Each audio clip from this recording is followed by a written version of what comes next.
Well, I wanted to invite and thank my friend Joey to our home. If you hear any noises in the background, just my kids enjoying breakfast. But this is a interview that's been long coming because I've been looking and meeting people in alternative health, and I've been trying to find out their journey, how they got to where they are, and where they're at now. Joey's a body worker, and one of the things that's really amazing and incredible about him is that he's also nomadic at the time. So he's running a business around the world. He's been literally from Europe to Asia, all the way back here to the United States. So, do you want to give a brief description of what you do and what Thai massage is? Yeah, I say what I do. I call it yoga massage instead of Thai massage. A little bit different because in the class that I teach, I have a school called Yoga Massage Academy. People will learn a traditional Thai massage sequence, but like as like sort of the schedule or the scaffolding to like give themselves a memorized thing to do. But also it's very not traditional. There are some clients in Toronto, for instance, that I had for a while that we would actually do tree yoga massage. So Really? yeah, they were fit enough that we would climb trees that I knew well, and they would have their foot on one part of their tree and their back against another, and I'd massage them while that's happening. And obviously that's not Thai massage in some big No. way. Some big way that's not Thai massage. I've had clients who I do what I call kayak yoga massage with in the San Francisco Bay. Big on nights that the swells are real big, they have kayaks, these people, and we go out, and if the weather's nice, it's amazing. It's been happening a few times where the sun's been going down and the swells were just great, and I just have to do this amazing form of balancing and stretching. It's really, really cool. So obviously Wow. that's not like Thai massage, but the base of it is Thai massage. What that means in some way as a base is that as a Thai massager, generally the clients are clothed instead of like on the table with massage, often either your underwear or no clothes and covered with a sheet and oils and lotions and things like this. But instead with Thai massage, it's twisting, it's turning, it's body positions, it's massaging in different body positions. That's one reason it might be called Thai yoga massage, or one reason I call it yoga massage, Yeah. is because the body's going through what we consider to be yoga postures. Also, I call it yoga massage because what I say I teach in some philosophical way, I call it, this is all these H words: healthy, healing, humble, heroic, happy, humorous, and harmonious human talk, touch, listening, and movement. Yeah. As a sort of integrated way to be as a human. Yesterday I was at an event and I passed by a lady who said to her friend, "Man, my hips are really sore right here." And she pointed to her kind of the hip Your crevices. flexors, yeah. She's actually a power lifter herself. Really? And I said to her, hey, one moment. I was like, hey, this is my card. I was like, this event's almost over. You can look, I've done this for 14 years. And you'll see that I've got a lot of legitimacy. I'd love to give you like 10 minutes. I heard you say that, and it's really fun for me to get to do. So then I worked on her and her friend. So it's kind of like a integrated way of being more human. And it's, again, like I say, certainly not in the tradition of Thai yoga massage. Gotcha. Exactly. You almost got to the point where you might want to name it as something new yourself, Joey massage or something. Yeah, some people have called it boa constrictor body work because they've said like my legs are wrapped around them or something like that. Or I like calling it simply yoga massage. Yoga massage is good. Yoga massage. Now, you also have a school, or at least you did. Are you still running this school for certifications for it? Yeah, I can do, and I'm since the pandemonium, I've done less and less of them. I've done them about once a year. I think Gotcha. exactly once a year. It used to be that I did them quarterly. I had a pretty good warm market before the pandemonium where I lived. But now I do them, so far, at least right now, once a year. This is a 4-day training. There's usually up to 10 people there. Yeah. And they'll learn this memorized traditional sequence, and they'll also learn how to forget that and how to be more creative and how to work more, not the sequence, but the person. So you go into the depth of the intent behind it, Yeah. the muscles moving, the ligaments stretching, and everything else. One of the other things that Joey was able to do with us that I really, really love is that he shows us how to walk, how to relearn. Because the reality is, most of us sit behind our desks all day, especially when I was doing work at Torian Technologies and Intel. I was literally just stuck in a cubicle for 12 hours, sitting there as rigid, almost like I was a forklift. And doing that for your body just really takes a toll on it. And so when I first met Joey, he did the massage on me. It was an incredible thing because I started moving muscles I forgot I had. And one of the things he loves doing, and I will show a little screenshot of this, is moving the rope and flow rope. You said you've been only doing this for 3 years. Yeah, the rope flow. Yeah, it's been. Where did you discover that? Well, that is a wonderful teacher, the guy who, a wonderful contributor to locomotion and human balance, David Weck. He's the inventor of the most popular invention he's made is the Bosu ball. And if you go to the gym, it's that half ball that's on a platform. Oh yeah. And with the money that he made from that, because he basically sold that to like every gym throughout the world, he's now leveraged that into lots of cool other things. So he says in a big way the things this is like an anthropological level of looking at human development is that he says the thing that made us as Homo sapiens be the human species because there were at one point Yeah, in Homo history. erectus, Homo, all the other ones. Yeah, there was. I think they know that there were four that overlapped at Yeah. least, and then there were others even that they're not sure if they overlapped. But he says the thing that made us be the species was rocks, ropes, sticks, fire, the dogs of war, and he's not into it, but visionary plants actually is. Oh, okay. That's the thing that he says made us be able to be smart enough, able to take over other creatures that were bigger than us. Now that's not obviously like all that I'm not looking at. That's kind of a brutal way of looking at things, but that rope flow that we do, Sal knows. Like if you see it, like it's very like strong kind of thing, and if you're dealing with other creatures, you have to learn how to deal with them. And ropes is a great way. Even when we did the shakers, people can't see this, but Hold on. Let me put this on, and we'll film this little tidbit on that as well. this will be have to do with sticks. Imagine you got you're a human, monkey creature body running through the forest, and there's creatures that are running after you, trying to bite your heels, trying to bite your ankles. Imagine you're running. You got a stick. A stick is a good tool, and you've got a creature trying to come and get you right on your heel here. So here, let me put this down just a little bit. Sure. If you have a stick and you're running away from them, you're like imagine you have a broom and you're like this. You're running away, and at the same time you're like, get off of my heels. So that incorporation of even like being able to run like that, even with we had these little shakers that Sal did with me, but anyways, yeah, the answer is David Weck teaches. He brought people did jump rope for ages, but they didn't do rope this way, and the suggestion is that that's one of the main ways we were able to fend for ourselves because we don't have the muscles of a silverback gorilla. Yeah. But we can Really move. We can Flexibility is incredible. and we can use tools in cool ways like that. So Yeah. Well, that's awesome. It kind of reminds me of another anthropologist that was talking about what made humans, every animal has its superpower. yeah, And what made humans was the ability to sweat. And the ability that they had to endure other animals. yeah, they can run longer than anybody. And that was our superpower, and that kind of fits with that motion, adding those tools in there, mastering that, but being able just to be ever enduring. And even to this day, I mean, we admire marathon runners. I mean, there's people like David Goggins. Had a privilege to listen to him speak just recently at a seminar, and just talking about how he's doing marathon after marathon. That is an incredible feat that all of us have inherently within our DNA.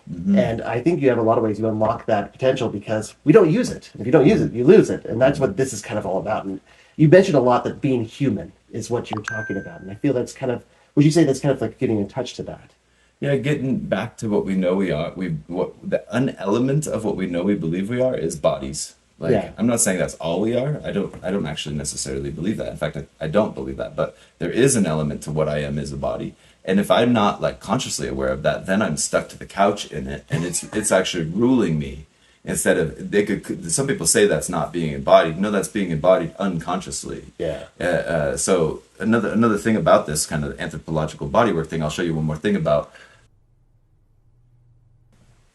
balance work, and again, this rocks, ropes, sticks. So this is an interesting thing about language. Like I say, I believe we are body beings. And when the body work I do, I'll be twisting and turning the body and pulling and pushing and using my knees and feet. In some ways, what I'm doing is I'm putting the body through all the positions that nature would have it be in if it hadn't sat in desks all the time. In general, I know there used to be an argument of whether we came from monkeys or not. The body is a monkey-like machine. It's not cat-like. It's not fish-like. It's not like a bear. I mean, in some ways it's like those things, but it's compared to all those, it's very much more like a monkey actually. Mm-hmm. So as a monkey machine, it was designed to be hanging. So this would be like long on this side and short on this side, and then moving and long on this side and short on this side. Most people's bodies, lots of people's bodies, don't have the capacity to put themselves through all the positions that it would be in. Again, like if I were talking to my friend and I were in my natural environment, like in a tree, I would have one foot here on the tree and one foot here, and I might be saying, "Oh, that's what your girlfriend said to you." And she, "Oh yeah, that's what my." Oh, okay, yeah, I hear what you're saying. And the body would be in all these positions, but a lot of my clients just can't do that for themselves because they don't. They're a little bit older and they don't have all the capacity to pull their leg up to that. So I do it for them. I put the body through all the positions that it was meant to go through, and they get a feeling of release and freedom in their body. So tell me about how one of the things that's really interesting, the reason we really wanted to interview you, first off, just the unique nature of what you teach. Mm-hmm. But one of the biggest things is you have a very unique business model. Your model is like, you came to our house, you picked up some clients here. I mean, we came and everything else. When you're finding your clients, who are they mainly? Are they mainly desk workers like I was, or are they mainly construction workers that are constantly worried out? Or are they mainly athletes? Where do you find them, and what kind of variety do you get? I get referrals, or honestly, something that's kind of cool is that I get them in ways that I'm like, I pull out my card, I'm like, hey man, I help with that kind of thing. Is that like I can kind of just see the way someone's being, or even sometimes when traveling, I'll stay in a hostel or something like that. And people, especially, I try to stay in hostels that I know can facilitate socialness because it's a fun experiment for me to try to pick up clients in this way. It's real fun, and it leads to real cool connections. Like sometimes I'm suddenly a part of someone's vacation. Like hey, the most memorable part of Hawaii is Joey. Yeah, they bring me there. I'll come with you for sure. So yeah, in a hostel, like recently we were sitting around in a social scene. What do you do? What do you do? What do you? Oh, I body work. Oh, body work. Oh yeah, yeah. Oh, my neck. Oh, I could do some work on you. You'd like? I do like 10 minutes or something like that, and people look at it and they're like, "What's that?" It looks unique, and obviously, kind of right away, there's other people that are like, "I want that," And then I do a session on somebody, and they say, "Do you ever come to California?" I'm like, "I can come to California." Yeah. And then depending, we create like an individual deal. There's some people who like they're like, "I can come to California, fill a schedule for you," or they're like, "I can you can come to California and we can do a VIP retreat weekend where it's just like one friend of mine rented this huge yurt." Oh, And fun. we did like 3 days of meditation, of movement, of massage, and cool communication, and like really beautiful sitting around the fire. There was a hot tub there. It was just me and him actually. And other times it's like people fill up the schedule or something like that. That's cool. It's very organic. I kind of tell people, hey, here's my prices. And in another way, I make it sort of, what is it? On the sliding scale. Based off inspiration, I'm sure. Yeah. And what's appropriate for the person. And what I need too, obviously, some base of that, but in some other way, the capacity for big flexibility. Now, by traveling so much, you have to travel very light. I noticed that you only came with 4 bags, and is that what you travel with always? Is just those 4 bags, or? Yeah, actually, and right now I have a little bit more than I've had for a while because I have a more of a base than I've had for a while. Yeah. So for 3 years, I had 2 bags basically, and a lot less things than I have right now. Yeah, but now I have a location, like a little landing zone that I've cultivated for myself in Austin, and so I have a little bit more things now than I used to. That's cool. That's cool. Well, let's talk about future plans. So you mentioned to me before your idea of having a location. Speaking of a location, a place that kind of like for lack of a better term, a dojo, a place where people can come and visit and everything else. Can you describe that vision for us and what that future might look like? Yeah, for sure. So I'd love it to be that I do daily group strength training early classes where I get to work out too with the group. Yeah. That's really fun for me. When I've done those in the past, the thing I really enjoy about that is sharing leadership responsibility with people. So we'll be like 10, 9, doing whatever we're at the kettlebell. Hey, at the end of this one, y'all, we're gonna dance. Keep your hands up. 7, So keep your hands up at the 5, 3, 2. Keep your hands up. Dance around. Everybody follow Lisa. Lisa, lead us in the dance. And Lisa leads us in the dance. Keep your hands up. Their arms are sore, so they kind of want to put them down. And we're dancing around the circle. And then I'm like, okay, Tim, count us down to 10. Get back to your bells in 10. And count. Everybody listen to Tim. I share leadership in some real fun way. That's real fun. And then ideally 1 session a day, Holy Encounter half-day sessions, so many hours long, with equipment that is a Russian Provolo, which is in a rectangular room like this. You would have a pulley in each corner of the room, tied to ropes that tied to cushioned cuffs and cushioned ankle cuffs too. Yeah. And if you were almost anybody, if they're on their back, that's going to feel good for. Some people on their belly, it won't feel good for. They need more. There's no core strength to be able to hold it. Yeah, but on the back, almost anybody that feels great for. And then they can mid-air, like work on their core, and mid-air, I can massage them too. Also, there'll be a blow-up hot tub, because there's different forms of, when I do my regular work, the work that you saw me do this morning, it's regularly on the floor. But then there can be, like I said, I do tree yoga massage, I do kayak yoga massage. Yeah. I've done a lot of hill yoga massage, and that's another dimension too. But so too is hot or water yoga massage in a hot tub with a soft body hot tub, which you can buy them buy them at Costco. Yeah. It's cool because I can throw my client kind of over the edge, and then the blow up nature of it there's no pointy edges that start to bother them. It's a soft thing to get and I can kind of kick them and pull them at the same time. And we'll also at those things have like generally healthy food.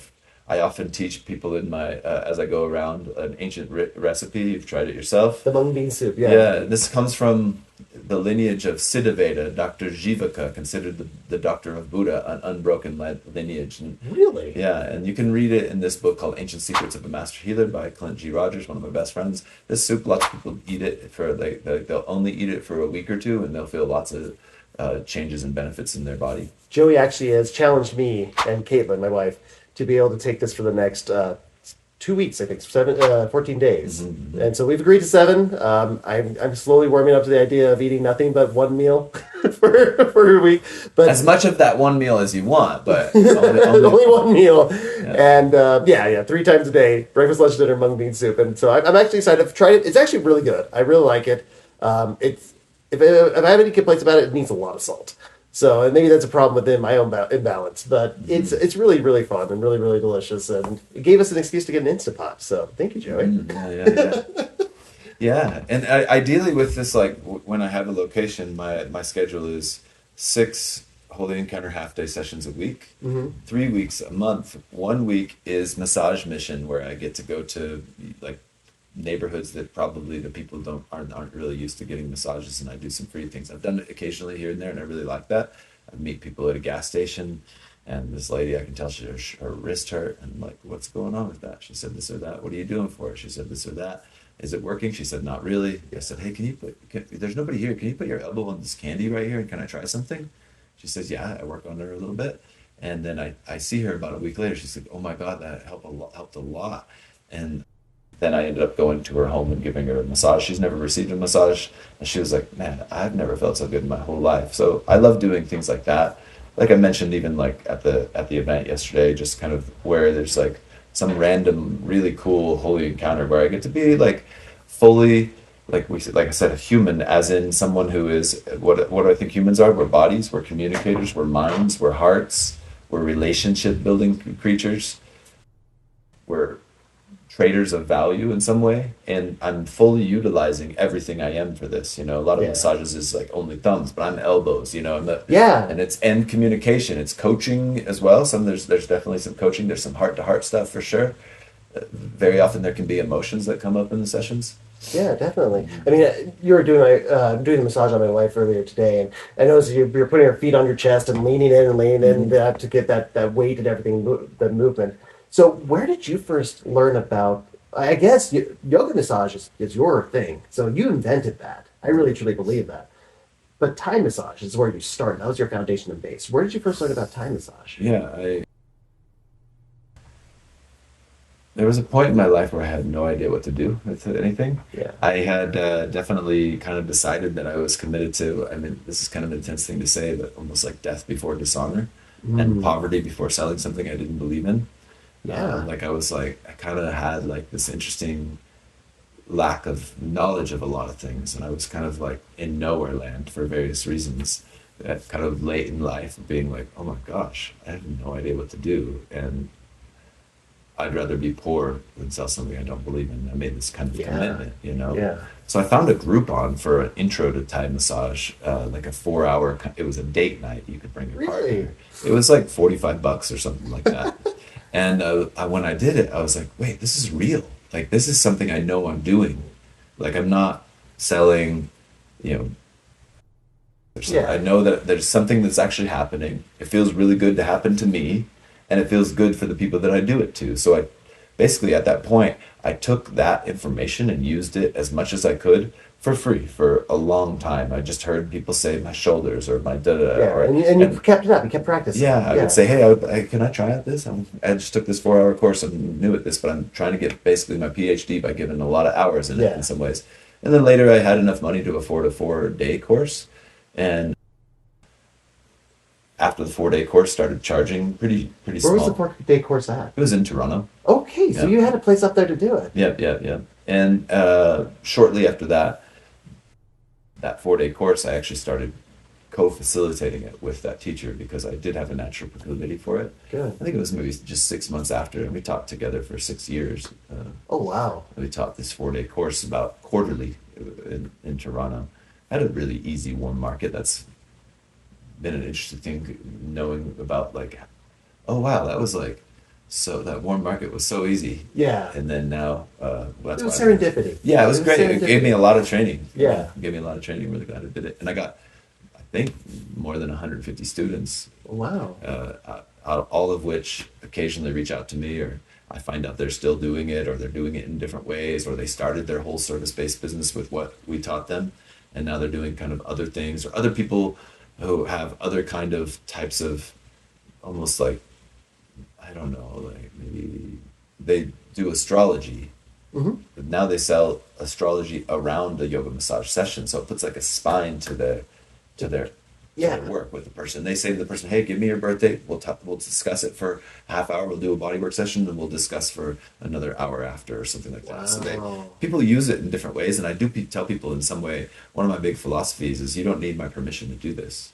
I do recommend as much education and continuing education as you can get, but also I don't want to say that you need my permission to do this. I want to say that this should be actually my ideal is that this be a universal, generally incorporated human cultural Yeah. inheritance, that we know how to be with one another, like, and we also know how to be like, hey, can you give me some space? And we know that how to not be have our feelings hurt by someone who asks for that. But we Yeah. know, like, generally it's like we can kind of check in with each other. We know how to touch one another. We know where boundaries are, and that's a big thing we talk about in our course too. Is, Oh, yeah. is boundaries and philosophy, and the places where people have tried to test my boundaries and what I've done for it and why I've done it, and how some of my students do a little differently than me and why I choose the way I choose. It's a big part of it, really big Yeah, part. and I can really see that because you don't do. I mean, like chiropractic, you're mainly focusing on the back. You grab the feet. That's it. You're all over. I Yeah, mean, massage.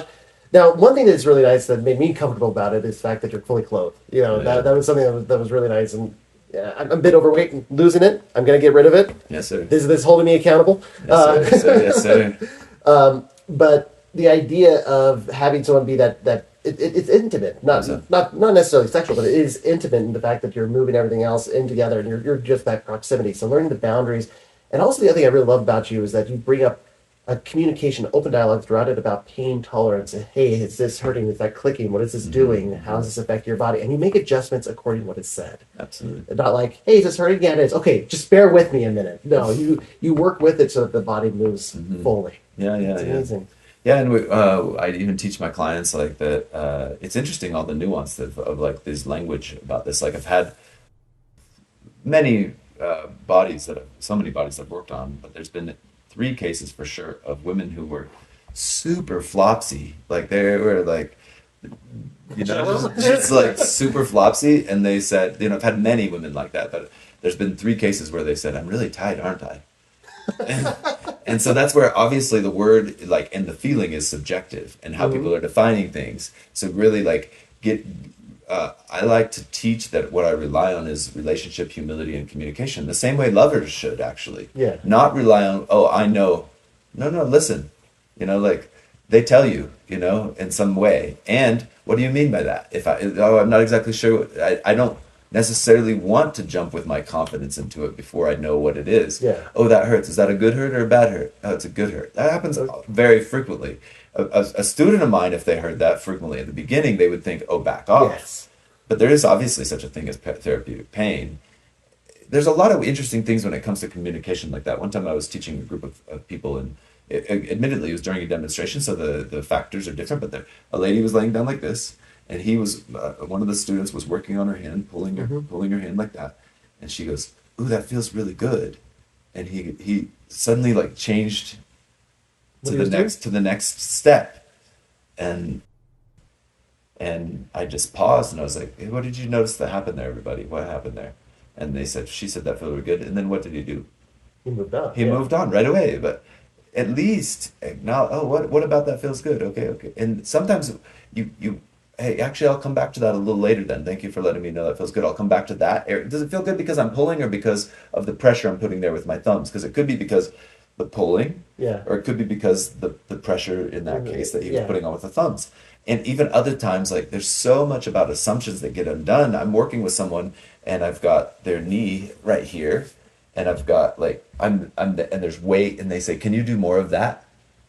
You know, there's so many things that I'm doing actually, and it's funny they'll kind of assume, they'll be like, more of what? And they'll be like, well, obviously this, you know. And I just let that be. But sometimes they are like, I'm like, it's definitely not obvious actually. Yeah. You know? I mean, they're close your eyes. You're doing like 4 or 5 things at the same time. Yeah, and it could be like deeper, like because of the amount of pressure, or deeper because of the way my you know, the angle. It's many other things it can be. That's awesome. That's awesome. So how long does a session usually last? I know for me, I kind of get almost hypnotic. You know, it's just like, oh, it's over. And during the time, it's just kind of like this flow. But how long does it usually last to do it? I usually ask a client to give me 90-minute window, where in an hour is me working a lot and then resting a lot. A half hour is us communicating. That, okay, this. And the context creation at the beginning of that communication, I have this, I'll not go into the details of it, but it's a communication between our nervous systems at the beginning, wherein I set these parables that are good for our relationship. There's also various people who've had me be like, one guy, he would be like, hey, can I pay you to just stay at my house for 3 massages throughout the day? And I want you to make sure and give me 2. I want you to hold me accountable to that. And I'll pay you for 3 because you're going to be hanging around. And you can like, he does business at his home, and I like go walk his dog or something like that. And I'm also like doing my own business, and then he pays me for a total of 3 sessions no matter what. And sometimes I only do 2, but he says, I want you to be on me to make sure I do the 2. And some people do it differently. And that also sometimes, like when I live with people, sometimes it can be, and this is an element that we've not really done, or I haven't really discussed, but contact dance is a big part of what I do. In some ways you could say that massage is a contact dance. I can see that, especially the way that you do it. It does look like a dance in a lot of ways. A very, almost a molasses dance. You know, it's very slow and moving, methodical. Like, you saw that earlier. Yeah, the head and the back and the spins, Yeah, so with those clients who I live with and who I get that kind of interesting relationship with, it might be like once, like the whole day is like if I'm a live-in massage monk for them, I try to say, hey, I'm here to not be in the way, I'm here to be on the way. What that may mean is I may hear you say that you got to go pick up your laundry, and I might be like, hey, can I go pick that up for you? Or I may notice that after your call, man, you seem kind of stressed, you got like, you want a quick espresso shot? And what that is that that's a contact dance. And usually I already have a relationship with them. Well, pretty much always I already have a relationship with them. So what that'll be is that they'll be standing here. Sometimes I put them on these specific kind of things to stand on. They're good for them. And we will do contact dance. Actually, come here, I'll show you. So put this wrist against mine and just kind of push, and then roll around, roll that way. Yep, perfect. And roll that way. Yep. So in some ways, we're already kind of doing contact dance. And then there can be like, Kind of feels like I'm doing the beginning of jiu-jitsu or something like that. Yeah, it's push hands. There's a very martial element to it. So if I do that for somebody, and then suddenly I might go, start working their neck or something like that, and the person I'll do that for like 5 minutes, and they'll get back to work, and they'll feel like, wow, I feel way better. That's awesome. Yeah, I didn't even know you did that. Yeah, That's actually, a really cool feature. The contact dance is a big part of what I do, actually. Big part of what I do. Well, cool. Well, we're coming up to about the half hour mark. Okay. I really appreciate your time. Where can they get a hold of you? If there, I'm going to put some social contacts up on the actual YouTube video as well. Mm-hmm. But where would you like them to get a hold of you? I would say the best place, the best website right now is joey360.com. Mm-hmm. You can see, if you go there, you'll see a little 3-minute mini movie about my Yoga Massage Academy training. It's a really cool, fun to watch video. Yeah. Well done. And then underneath it, you'll see my socials, and you'll see there's some video testimonials. There's a button called videos. And all of my contact information is there too. Like there's a button called, contacts or something like that. Yeah. I have a few other domains, but that's the one that I keep up the most. Yeah. Perfect. Well, is there anything else that you would like people to know about you before we end the little session podcast? Well, if anybody hearing this feels real motivated, wherever there's a squeak, and if there's another squeak, I'm like, dude, I love the squeaks. The squeaky wheel gets the grease. I can come out to you. It's in some big way. Practically speaking, I would say it's pain relief, stress relief, agility, mobility, development. Mm-hmm. It's freedom in the body. It's feeling more space and capacity to... Lots of times people say after they're done, man, I've never felt so good in my whole life. Or they say, I couldn't do... Your wife has a few things. Man, I hadn't been able to squat. I hadn't been able to do a lunge in these long... Yeah, she was showing me earlier today. She came to me, it's like, look, I haven't been able to do this in like 3 years. She's going down there doing downward dog with her feet flat. She's usually been doing it on her toes, and so it's amazing what actually happens after these sessions are done. Yeah. So anybody interested in any of that? I love creating a holy relationship. I love having it be that these people become like very close friends of mine, and we can create lots of interesting, unique, cool things. One other thing that he does really well is he does large group sessions as well. He's able to monitor and build that session up. It's got to be custom. You got to talk to it because yoga massage is very personal, one-on-one. But he does sessions like meditation and different things like that as well. So if that's also of interest to you, or if you want to build a retreat and have him come in as a showcase, that is awesome. Oh yeah, I support a lot of retreats, lots of ways. I do 4 retreats. I do one-on-one sessions for the people, and I do laughter yoga for the whole crew, and I do communication courses sometimes, Mm-hmm. in various ways. I'll be leading a retreat in June in Ashland. Yeah. Yeah, cool. Well, thank you so much for coming. Thanks for having me. This has been a At your pleasure, home, man. Thank you so much. Mm-hmm. The Gutierrez family, good family, y'all. Thanks. Follow them, eh?